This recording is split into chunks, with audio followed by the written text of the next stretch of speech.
Hello guys, mag-ribbon po tayo ngayon guys na ganito kakulot na buhok. So ito po ang buhok ni ma'am guys. Kung makikita ninyo, kulot po talaga yan. So bawasan ko muna guys para hindi po tayo masayang sa medisina. So wala na tayong patumpik-tumpik pa. Kumuha tayo ng gloves at mag-apply po tayo ng number 1 rebonding. So ito na po guys, panoorin nyo guys.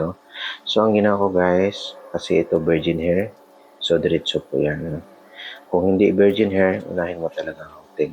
Pero to sa kanya guys, virgin hair. So, dapat pantay ang pag-apply. So, dapat guys, sa mag-apply sa number 1 rebonding, kung halimbawa makita ninyo na medyo manipis ang strand tapos kulot, maglagay kayo ng konting treatment. Pwede nyo lagyan ng selo or mga kahit anong treatment guys. So guys, naabutan tayo ng fast forward. So na-direct po natin. Dito na po tayo sa first step sa hair iron.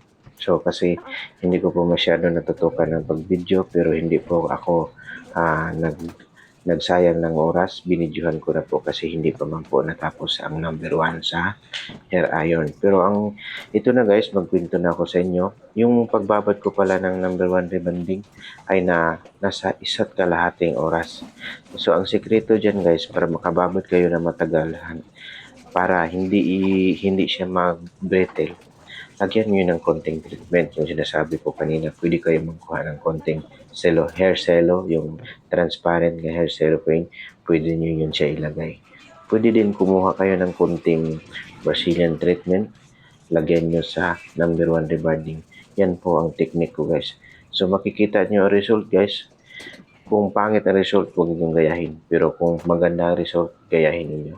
Ito po ang aking pag-voice over sa aking ribbon with Brazilian. Ang original po namin na ginagamit na ribbon ay botanic rebonding. At saka ang aming ginagamit na tawag nun na Brazilian ay original po namin na Brazilian, yung Toto and Kate Brazilian treatment. Exclusive po yan sa amin guys. Hindi niyo makita yan sa market kasi sa galing po yan siya sa supplier namin. So ito guys, malapit na matapos ang pagplansa sa first step plansa sa number 1. Yung sa side guys, tapos na yan ang plansa kasi tinulungan siya ni Mrs. Si Mrs. po si Cathy, yan po ang tumulong sa kanya. Ito po si Rosmi guys. Si Rosmi po ay manicurista po yan siya, pero marunong din siya mag-ribbon.